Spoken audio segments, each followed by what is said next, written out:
All right, an infinite sequence. This ellipsis shows that it just continues following that pattern.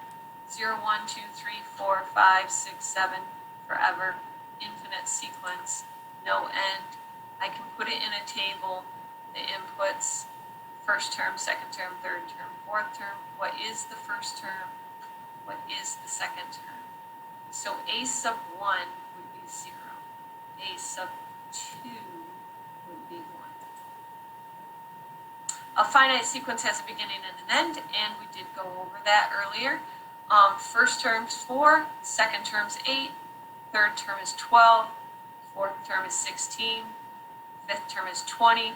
There is a pattern here that looks like it's going up by 4 each time. There's a pattern here. Looks like it's increasing by 1 each time. We're going to be looking for patterns. Any questions?